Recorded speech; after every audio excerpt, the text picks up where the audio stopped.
Hi hello ನಮಸ್ತೆ. ಎಲ್ಲ ಹೇಗಿದ್ದೀರಾ? ಎಲ್ಲ ಚೆನ್ನಾಗಿದ್ದೀರಾ ಅಂತ ಭಾವಿಸ್ತೀನಿ. ನಾನು ಕೂಡ ತುಂಬ ಚೆನ್ನಾಗಿದ್ದೀನಿ. ಇವತ್ತು ನಿಮಗೆ ತುಂಬ ತುಂಬ ತುಂಬ ತುಂಬ ಕಾಮಾಗಿರೋ ತುಂಬ ಚೆನ್ನಾಗಿರೋ ದೇವಸ್ಥಾನಕ್ಕೆ ಕರ್ಕೊಂಡು ಹೋಗ್ತಾಯಿದ್ದೀನಿ. ಅದು ಬರೀ ದೇವಸ್ಥಾನ ಅಲ್ಲ, ಬೆಟ್ಟ ಕೂಡ ಇದೆ. ಆ ಬೆಟ್ಟನ ನೀವು ಖುಷಿಯಾಗಿ ಹತ್ಬೋದು. ತುಂಬ ಎತ್ತರ ಇದೆ. ಕೆಲವ್ರಿಗೆ ಹತ್ತಕ್ಕೆ ಕಷ್ಟ ಆಗ್ಬೋದು, ನನಗೂ ಕೂಡ ಕಷ್ಟ ಆಯಿತು. ಆದರೂ ನಾನು ಮೇಲೆ ಹೋದ್ಮೇಲೆ ಆ ಕಷ್ಟ ಎಲ್ಲ ಮರ್ತೋಯ್ತು. ಅವರು ನೀರು ಹಾಕ್ತಾರೆ. ಆ ನೀರು ಹಾಕಿದ ತಕ್ಷಣ ನಮ್ಮ ದೇಹಕ್ಕಾಗಿರೋ ಆಯಾಸ ಪೂರ ಹೋಗುತ್ತೆ. ಅಷ್ಟು ಚೆನ್ನಾಗಿದೆ ಮೇಲ್ಗಡೆ ದೇವಸ್ಥಾನದಲ್ಲಿ ನೀರು ಹಾಕ್ತಾರಲ್ಲ, ಆ ನೀರು ಅಷ್ಟು ಪವಿತ್ರವಾಗಿ ಕೂಡ ಇರುತ್ತೆ.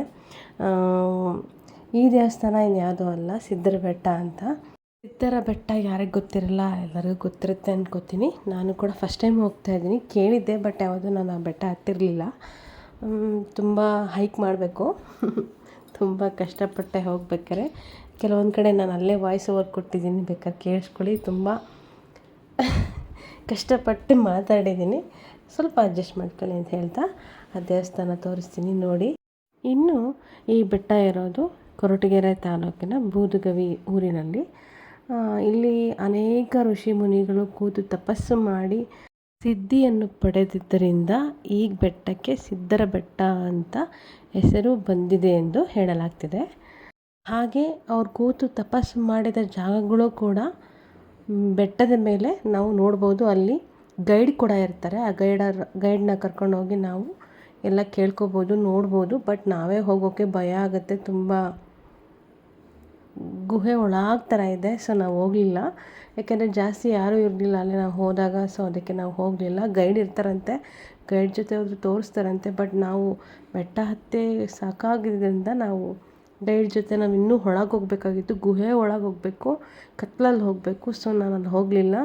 ನೆಕ್ಸ್ಟ್ ಟೈಮ್ ಟ್ರೈ ಮಾಡ್ತೀನಿ. ನೀವ್ಯಾರಾದರೂ ಹೋದರೆ ಗೈಡ್ ಕರ್ಕೊಂಡು ತಪಸ್ಸು ಮಾಡಿದ ಜಾಗಗಳನ್ನ ನೋಡ್ಬೋದು.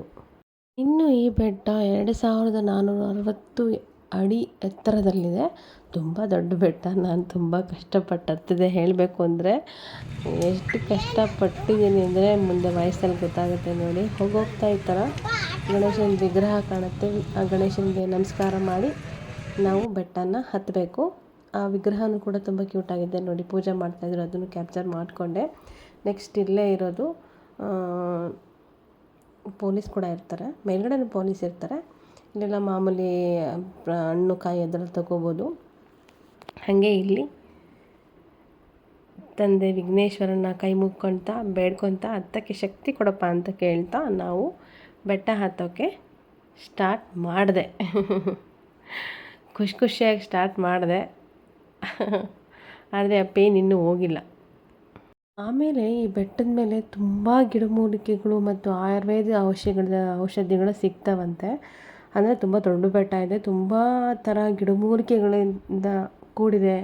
ಹಾಗೆ ಪ್ರಾಗಿತಿಹಾಸದ ನೆಲೆಯಾದ ಈ ಬೆಟ್ಟದಲ್ಲಿ ರಸಸಿದ್ಧರು ವಾಸಿಸಿದ್ರಂತೆ. ಅವರು ಗಿಡಮೂಲಿಕೆಗಳಿಂದ ರೋಗಿಗಳಿಗೆ ಔಷಧಿ ತಯಾರಿಸುತ್ತಿದ್ದರು ಎಂಬ ಪ್ರತೀತಿ ಇದೆ. ಹಾಗೆ ಬೆಟ್ಟದ ಮೇಲೆ ಒಂದು ಗುಹೆ ಇದೆ. ಗುಹೆ ಒಳಗೆ ಒಂದು ಶಿವನ ಲಿಂಗ ಇದೆ. ಆ ಲಿಂಗವನ್ನು ನೋಡಿದರೆ ಭಕ್ತಿ ಉಕ್ಕಿ ಹರಿಯುತ್ತೆ. ಆ ಶಿವಲಿಂಗದ ಪಕ್ಕನೇ ಒಂದು ದೊಣೆ ಸಿಗುತ್ತೆ. ದೊಣೆ ಅಂದರೆ ಚಿಕ್ಕ ಕಲ್ಯಾಣಿ ಥರ. ಆ ಕಲ್ಯಾಣಿಯಲ್ಲಿ ವರ್ಷ ಪೂರ್ತಿ ನೀರಿರುತ್ತೆ. ಹಾಗೆ ಆ ನೀರು ತುಂಬ ಕೋಲ್ಡ್ ಆಗಿರುತ್ತೆ. ಇಲ್ಲಿಂದ ಬೆಟ್ಟ ಹತ್ತಿ ಹೋದವರೆಲ್ಲ ಅಲ್ಲಿ 10 ರೂಪಾಯಿನ 20 ರೂಪಾಯಿನ ಕಟ್ಟಿದ್ರೆ ಅಲ್ಲಿ ಆ ದೊಣೆಯಿಂದ ತೆಗೆದು, ಅಂದರೆ ಆ ಕಲ್ಯಾಣಿಯಿಂದ ತೆಗೆದು ನಮಗೆ ನೀರು ಹಾಕ್ತಾರೆ. ಆ ನೀರು ಹಾಕಿದ ತಕ್ಷಣ ನಮಗೆ ಆಯಾಸ ಆಗಿರುತ್ತಲ್ಲ, ಇಷ್ಟು ದೊಡ್ಡ ಬೆಟ್ಟ ಹತ್ತಿ ಆ ಆಯಾಸ ಎಲ್ಲ ಮಂಗಳಮಯ ಆಗೋಗುತ್ತೆ. ಯಾರಾದರೂ ಹೋದರೆ ಆ ಕೆಲಸ ಮಾಡಿ ಅಂತ ನನ್ನ ಮನವಿ.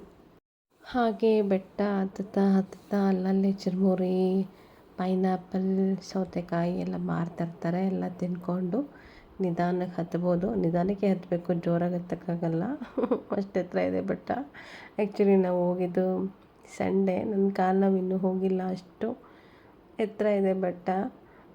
ಅಂಥದ್ರಲ್ಲೂ ಒಂದು ಅಜ್ಜಿನ ನೋಡಿದೆ. ಅಜ್ಜಿಗೆ ಕಮ್ಮಿ ಅಂದರೆ 80 ವರ್ಷ ಆಗಿರ್ಬೋದು. ಆ ಅಜ್ಜಿ ವಾಪಸ್ ಇಳಿದು ಬರ್ಬೇಕಾದ್ರೆ ನೋಡಿದೆ. ಆಗ ಅಂದ್ಕೊಂಡೆ, ಅಜ್ಜಿ ನಿನ್ನ ಪಾದಕ್ಕೆ ನಮಸ್ಕಾರ ಕಣವ, ಹೆಂಗೆ ಬರ್ತಿದೆ ಈ ಬೆಟ್ಟನ, ನನ್ನ ಕೆಲ ಆಯ್ತಲ್ಲ ಅಂದ್ಕೊಂಡೆ. ಅಷ್ಟೆಲ್ಲ ಸ್ಟ್ರೈನ್ ಆದ್ರೂ ಮೇಲಕ್ಕೆ ಹೋದ ತಕ್ಷಣ ನಮಗೆ ಆ ನೀರು ಹಾಕಿದ ತಕ್ಷಣ ಮೈಕೈ ನೋವೆಲ್ಲ ಹೋಗುತ್ತೆ.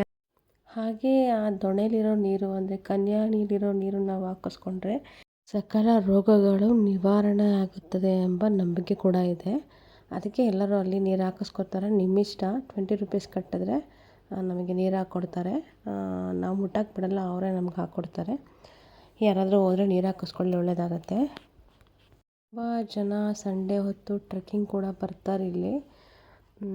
ಚೆನ್ನಾಗಿದೆ ಪ್ಲೇಸ್. ತುಂಬ ಕಷ್ಟಪಟ್ಟು ಹತ್ತಿದ್ರೂ ತುಂಬ ಖುಷಿಯಾಗುತ್ತೆ ಮೇಲೆ ಹೋದ್ಮೇಲೆ. ನೆಕ್ಸ್ಟ್ ಕ್ಲಿಪ್ಪು ಅಲ್ಲೇ ಹತ್ತಬೇಕಾದ್ರೆ ತೆಗ್ದಿರೋ ವಾಯ್ಸಲ್ಲಿದೆ ನೋಡಿ. ಅಂತೂ ಇಂತೂ ಮುಕ್ಕಾಲು ಭಾಗ ಬಂದೆ. ಇನ್ನೊಂದು ಸ್ವಲ್ಪ ಐತೆ. ನೋಡಿ ಹೆಂಗಿದೆ ನೇಚರ್ ಟಾರ್ಚರ್ ಇಲ್ಲದೆ ಇರೋ ನೇಚರ್. ಅಮ್ಮ, ಎಂಥ ಸೌಂದರ್ಯ, ಎಂಥ ಪ್ರಕೃತಿ ಸೌಂದರ್ಯ. ಶ್ರೀ ತುಂಬಿರಿ. ಹಾಂ ನೋಡಿ ಈ ಮರ ನೋಡಿ, ಈ ಮರ ನೋಡಿ ಫ್ರೆಂಡ್ಸ್, ಹೆಂಗೈತೆ ಹಾಂ, ಇಲ್ಲಿದೆ ಮರ, ಅಲ್ಲಿದೆ. ವಾ, ಸೂಪರ್ ಆಗ್ತಾಯಿಲ್ಲ, ಹದತ್ವಾಗಿರೋದು ಈಗ. ವಾ ಇದನ್ನು ಹತ್ತುವುದೇ ಇರುವ ಟಾಸ್ಕ್. ಹತ್ತುತ್ತಾನೆ. ಚೆನ್ನಾಗಿದೆ. ಹತ್ತುವ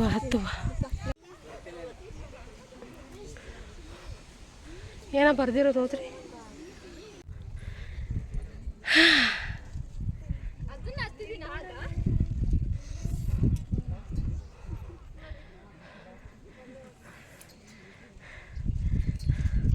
ಇಳಿವಾಗ ಕಾಲು ಗಡ ಅಂತದೆ. ನೋಡಿ ಎಷ್ಟು ಚೆನ್ನಾಗಿದೆ ನೇಚರ್, ಎಷ್ಟು ಬೆಟ್ಟ ಇದೆ ನೋಡಿ. ಅಮ್ಮಮ್ಮ, ಇಲ್ಲಿ ತಿನ್ನೋಕ್ಕೆ ಚಿರುಮುರಿ ಇದೆ. ನಾವೀಗ ಇಲ್ಲಿ ಹತ್ಕೊಂಡು ಬಂದಿದ್ದೀವಿ. ಅಮ್ಮ, ನಾವು ತುಂಬ ಮೇಲಿದ್ದೀವಿ.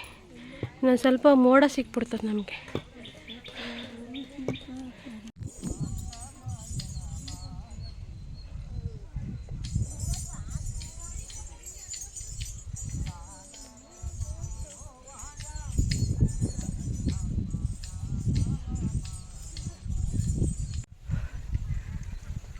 ಅಮ್ಮ, ವಾ, ಏನು ಬರ್ತಾ ಆಕಾಶ ಮುಟ್ಬೇಕು. ಹೆಂಗಿದೆ ನೋಡಿ ಸಿದರ ಬೆಟ್ಟ. ಕಾಲು ಭಾಗ ಬಂದು ಈಗ ರೆಸ್ಟ್ ಮಾಡ್ತಾ ಇದ್ದೀವಿ.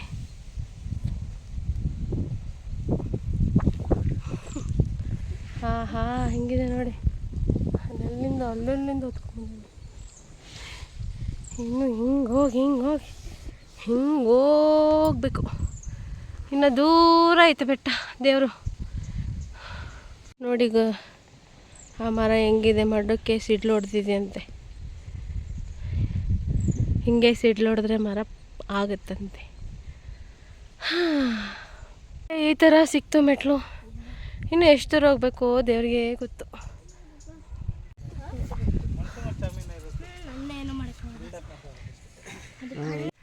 ಆಲ್ಮೋಸ್ಟ್ ಬಂದ್ವಿ ದೇವಸ್ಥಾನಕ್ಕೆ. ಅಪ್ಪ, ತುಂಬ ಎತ್ತರ ಬಂದಿದ್ದೀವಿ. ಅಮ್ಮ, ಹೆಂಗಿದೆ. ಅಂತೂ ಇಂತೂ ಮೇಲೆ ಬಂದು ತಲುಪಿದ್ವಿ. ಆಮೇಲೆ ತುಂಬ ಕೋತಿ ಇತ್ತು. ಮೇಲೆ ಹೋಗ್ತಾ ಕೋತಿ ಇತ್ತು. ಯಾರು ಬಾಳೆಹಣ್ಣು ಕಾಯಿಗೆ ಏನು ತೊಗೊಂಡೋಗಿ ಬಿಡಲ್ಲ, ಎಲ್ಲ ಕಿತ್ಕೊಂತವೆ. ಅಲ್ಲೇ ನೋಡ್ತಿದ್ವಿ ನಿಂತ್ಕೊಂಡು, ಕೋತಿ ಇತ್ತು. ಆಮೇಲೆ ಇದೆ ಎಂಟ್ರೆನ್ಸು. ಇಲ್ಲೇ 20 ರೂಪೀಸ್ ಕೊಟ್ಟರೆ ಒಬ್ಬರಿಗೆ ನೀರು ಹಾಕ್ತಾರೆ. ಒಬ್ಬರಿಗೆ 20 ರೂಪೀಸ್ ಕೊಡಬೇಕು. ನಾನು 20 ರೂಪೀಸ್ ಟಿಕೆಟ್ ತೊಗೊಂಡು ಇಲ್ಲಿ ಗಂಟೆ ಬಾರಿಸಿ ಎಡಗೈಲಿ ಬಾರಿಸ್ಬಿಟ್ಟೆ ಬಿಟ್ಟು ವಾಪಸ್ ಬಲಗೈಲಿ ಬಾರಿಸಿ ಸೀದಾ ಗುಹೆ ಒಳಕ್ಕೆ ಹೊರಟ್ವಿ. ಒಬ್ರಿಗೆ 20 ರೂಪೀಸ್ ಕೊಟ್ಟರೆ ಒಬ್ಬರಿಗೆ 3 ಚಮ್ ನೀರು ಹಾಕ್ತಾರೆ. ಅದು ದೊಣೆ ನೀರು, ಅಂದರೆ ಕಲ್ಯಾಣಿ ನೀರು. ತುಂಬ ಕೋಲ್ಡ್ ಇರುತ್ತೆ. ಜಾಸ್ತಿ ಮಳೆ ಇದ್ದಾಗ ಇಲ್ಲೆಲ್ಲ ನೀರು ಹರಿಯುತ್ತಂತೆ. ನಾನು ಹೋಗ್ತಿದ್ದೀನಲ್ಲ ಆ ದಾರಿಯಲ್ಲೆಲ್ಲ ನೀರು ಬರುತ್ತಂತೆ. ಸ್ವಲ್ಪ ಮಳೆ ಕಮ್ಮಿ ಆಗಿದ್ದರಿಂದ ಅಲ್ಲಿ ನೀರು ಇರಲಿಲ್ಲ. ಡ್ರೆಸ್ ಚೇಂಜ್ ಮಾಡೋಕ್ಕೆ ಅಲ್ಲಿ ಕೂಡ ಇದೆ ಒಂಥರ ಏನಂತಾರೆ, ಡ್ರೆಸ್ ಚೇಂಜ್ ಮಾಡೋಕ್ಕೆ ಅದನ್ನು ಮಾಡಿದ್ದಾರೆ. ಸೊ ಇದು ಗುಹೆ ಒಳಗೆ ಹಿಂಗೆ ಹೋದರೆ ನಂಗೆ ಭಯ ಆಗ್ತಿತ್ತು ಆ್ಯಕ್ಚುಲಿ. ಅಲ್ಲಿ ಯಾರೂ ಇರಲಿಲ್ಲ, ಕೋತಿ ಬೇರೆ ಇತ್ತು. ಆ ಭಯದಲ್ಲೇ ಹೋದೆ. ಆಮೇಲೆ ಶಿವಲಿಂಗ ನೋಡಿದ್ಮೇಲೆ ಸಮಾಧಾನ ಆಯಿತು. ಅದೇ ಕಲ್ಯಾಣಿ, ಅದರಲ್ಲಿ ವರ್ಷ ಕಾಲ ನೀರು ಇರ್ತಂತೆ.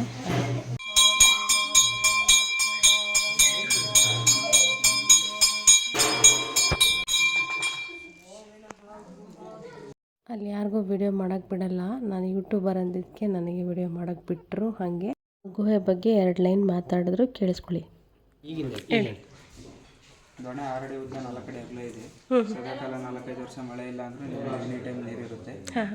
ಮತ್ತು ಇದು ಉದ್ಭವ ಮೂರ್ತಿ ಪಾಣಿಪೀಠ ತೋರಿಸಿರೋಂಥದ್ದು ಥ್ಯಾಂಕ್ ಯು ಹೇಳಿ. ಆಮೇಲೆ ಅವ್ರು ಕೇಳ್ತಾಯಿದ್ರು ಯಾವ ಯೂಟ್ಯೂಬ್ ಚಾನಲ್ ಹೇಳಿ, ಹೆಸ್ರು ಹೇಳಿ ಅಂತ. ಅವ್ರಿಗೆ ಹಂಗೆ ಹೆಸ್ರು ಹೇಳಿ ಹಂಗೆ ಯೂಟ್ಯೂಬ್ ಚಾನಲ್ನ ತೋರಿಸ್ದೆ. ಅಲ್ಲಿ ನೆಟ್ ಇರಲಿಲ್ಲ, ಅದು ಪರವಾಗಿಲ್ಲ ತೋರಿಸ್ದೆ. ಹಾಗೆ ಇಷ್ಟೆಲ್ಲ ವಿಗ್ರಹಗಳಿದ್ದಾವೆ ಅಲ್ಲಿ. ತುಂಬ ಭಯಂಕರವಾಗಿದೆ ಗುಹೆ ಮಾತ್ರ. ಆ ಗುಹೆಯಿಂದ ಅಲ್ಲಿ ಮೇಲ್ಗಡೆ ಇನ್ನೂ ಹೋಗೋಕ್ಕೆ ತುಂಬ ದೊಡ್ಡದಲ್ವ ಬೆಟ್ಟ. ಗುಹೆಯಿಂದ ಆಚೆ ಬಂದು ಮೇಲ್ಗಡೆ ಹೋಗೋಕೆ ಕೂಡ ಜಾಗ ಇದೆ. ನೋಡಿ ಯಾವ ಥರ ಇದೆ ಮೇಲೆ ಹೋಗೋಕ್ಕೆ. ನನಗೆ ಹೋಗೋಕ್ಕೆ ಇಷ್ಟ ಇಲ್ಲ, ಆದರೂ ನಡಿ ಅಂತ ಕರ್ಕೊಂಡೋದ್ರು. ಸಖತ್ ಭಯ ಆಗೋಯ್ತು ಹೋಗೋಕ್ಕೆ. ಯಾರೂ ಬೇರೆ ಇರಲಿಲ್ಲ, ನಾವೇ ಇದ್ದಿದ್ದು. ಇನ್ನೊಂದು 2-3 ಜನ ಫ್ಯಾಮಿಲಿ ಇದ್ದರು. ಆಮೇಲೆ ಹುಡುಗರು ಜಾಸ್ತಿ ಇದ್ದರು. ಒಂದು ಸ್ವಲ್ಪ ಹೋಗೋದೇ ಬೇಡಪ್ಪ, ವಾಪಸ್ ಹೋಗೋಣ ಅನ್ನಿಸ್ತು. ಆದರೂ ಇಲ್ಲಿ ತನಕ ಬಂದಿದ್ದೀವಲ್ಲ, ನೋಡಿದ್ರೆ ಹೆಂಗೆ ಅಂತ ನೋಡಿ ಹೆಂಗಿದೆ. ಸ್ಲಿಪ್ ಆದರೆ ಕೆಳಗೆ ಬಿದ್ದೋಗ್ತೀವಿ, ಅಷ್ಟೇ ಜಾಗ ಇರೋದಲ್ಲಿ. ಅಲ್ಲಾಸಿ ಹೋಗಬೇಕು, ಆ ಥರ ಇರೋದು. ಕಷ್ಟಪಟ್ಟು ಹೋದ್ವಿ. ನೋಡೋಣ, ಚೆನ್ನಾಗಿರುತ್ತೆ ನೇಚರ್ನ ನೋಡೋಣ, ನಿಮಗೂ ತೋರಿಸೋಣ, ಲೈವ್ ಬರೋಣ ಅಂತ ಅಂದ್ಕೊಂಡೆ. ಬಟ್ ಅಲ್ಲಿ ನೆಟ್ವರ್ಕೇ ಇರಲಿಲ್ಲ. ಏನೂ ಮಾಡೋಕ್ಕಾಗಲಿಲ್ಲ. ಲೈವ್ ಬರೋಕ್ಕೆ ಟ್ರೈ ಮಾಡಿದೆ, ಆಗಲಿಲ್ಲ. ಲೈವ್ ಬರೋಕ್ಕಾಗಿದ್ದರೆ ನೀವೆಲ್ಲ ನೋಡ್ಬೋದಾಗಿತ್ತು. ಈ ಥರ ಕಲ್ಲು ಬಂಡೆಗಳ ಮಧ್ಯೆ ಹೋಗಬೇಕು ಮೇಲ್ಗಡೆ ಟ್ರೆಕ್ಕಿಂಗ್ ಮಾಡೋಕ್ಕೆ. ನೋಡಿ ಇಲ್ಲಿ ಹೆಂಗಿದೆ ಅಂತ. ಹಿಂಗಪ್ಪ ಭಯ ಆಗೋಯ್ತು ನನಗೆ ಹೋಗ್ತಾ ಯಾರೂ ಬೇರೆ ಇರಲಿಲ್ಲ ಅಲ್ಲಿ. ನೋಡಿ ಹೆಂಗಿದೆ, ಯಾರೂ ಇಲ್ಲ. ಅಲ್ಲೆಲ್ಲ ಹೋಗಬೇಕು. ಹಂಗೋ ಹಿಂಗೋ ಟ್ರೆಕ್ಕಿಂಗ್ ಮಾಡಿದ್ವಿ. ಅಂದರೆ ಇನ್ನೂ ಮೇಲೆ ಹೋಗ್ಬೇಕಿತ್ತು, ನಾವು ಹೋಗಲಿಲ್ಲ. ನಿಜ ನಮಗೆ ಸೀರಿಯಸ್ಲಿ ಭಯ ಆಗೋಯ್ತು, ಹೋಗೋಕ್ಕೆ ಹೋಗಲಿಲ್ಲ. ನೋಡಿ ಈ ಥರ ಹುಡುಗರು ಬೇರೆ ಇದ್ರಲ್ಲ, ನನಗೆ ತುಂಬ ಭಯ ಆಯಿತು. ಸ್ವಲ್ಪ ಇಲ್ಲಿ ತನಕ ಹೋದ್ವಿ ಅಷ್ಟೆ. ಇಷ್ಟು ಹೋದ್ವಿ, ಅಲ್ಲಿ ಕೂತ್ಕೊಂಡ್ವಿ, ನೋಡಿದ್ವಿ. ಇನ್ನೂ ಮೇಲ್ಗಡೆ ಎಲ್ಲ ಇದೆ, ಚೆನ್ನಾಗಿದೆ ನೋಡೋಕ್ಕೆ. ಯಾರಾದರೂ ಸಂಡೇಸು ಟ್ರೆಕ್ಕಿಂಗ್ ಪ್ಲ್ಯಾನ್ ಇದ್ದರೆ ಇಲ್ಲಿ ಹೋಗ್ಬೋದು, ಫ್ರೆಂಡ್ಸ್ ಎಲ್ಲ ಸೇರಿಕೊಂಡು. ಚೆನ್ನಾಗಿರುತ್ತೆ ಟ್ರೆಕ್ಕಿಂಗ್ ಮಾಡೋದಕ್ಕೆ. ಆ ಕಲ್ಯಾಣಿ ನೀರು ಬಿದ್ದ ಮೇಲೆ ನನಗೂ ಸ್ವಲ್ಪ ಜೋಶ್ ಬಂತು, ಮುಂದೆ ಹತ್ತಕ್ಕೂ ಶಕ್ತಿ ಬಂತು ಅಂತ ಹೇಳ್ತೀನಿ. ನೋಡಿ ಇಲ್ಲಿ ಎಷ್ಟೇ ಜಾಗ ಇದೆ. ಕೆಳಗೆ ಬಿದ್ದು ಸ್ಲಿಪ್ ಆದರೆ ಹೋಗೇ ಬಿಡ್ತೀವಿ ಯಾತ್ರೆ. ಆ ಸಣ್ಣ ಜಾಗದಲ್ಲಿ ನಾವು ಮೇಲಕ್ಕೆ ಹೋಗಬೇಕು. ತುಂಬ ಭಯಂಕರವಾಗಿತ್ತು ನೋಡಿ. ಆ ಸಣ್ಣ ಜಾಗದಲ್ಲೇ ಹೋಗಬೇಕು, ಮೇಲಕ್ಕೆ ಹೋಗಬೇಕು ಅಂದರೆ ತುಂಬ ಭಯಂಕರವಾಗಿತ್ತು. ಆದರೆ ಹೋದ್ವಿ ಇಷ್ಟರ ಮೇಲೆ ನಾವು ಹೋಗಲಿಲ್ಲ. ಇಲ್ಲೇ ಸ್ವಲ್ಪ ಹೊತ್ತು ಕೂತ್ಕೊಂಡು ನೆಟ್ವರ್ಕ್ ಸಿಗುತ್ತಾ ಅಂತ ನೋಡಿದೆ ಲೈವ್ ಬರೋಕ್ಕೆ, ಬಟ್ ಸಿಗಲಿಲ್ಲ. ಹಾಗೆ ಎಲ್ಲ ಸುತ್ತ ನೋಡಿಕೊಂಡು ಸ್ವಲ್ಪ ಹೊತ್ತು ಮಾತಾಡಿಕೊಂಡು, ಆಮೇಲೆ ಇನ್ನೊಂದು ಏನು ತೊಗೊಂಡೋಗಿ ತಿನ್ನೋಕ್ಕಾಗಲ್ಲ. ಕೋತಿಗಳು ತುಂಬ ಇದ್ದಾವೆ, ಏನು ತಿನ್ನೋಕ್ಕೂ ಬಿಡೋಲ್ಲ, ಏನು ತಗೊಳ್ಳೋಕ್ಕೂ ಬಿಡೋಲ್ಲ. ಏನೇ ತೊಗೊಂಡ್ರು ಅಂಗಡಿ ಮುಂದೆ ನಿಂತ್ಕೊಂಡು ಖಾಲಿ ಮಾಡಿಬಿಡ್ಬೇಕು, ಅಷ್ಟು ಕೋತಿದೆ ಅಲ್ಲಿ. ಇದಾಗಿತ್ತು ಇವತ್ತಿನ ವಿಡಿಯೋ. ಇಷ್ಟ ಆದರೆ ಲೈಕ್ ಮಾಡಿ. Thank you for watching. Love you all. Thank you.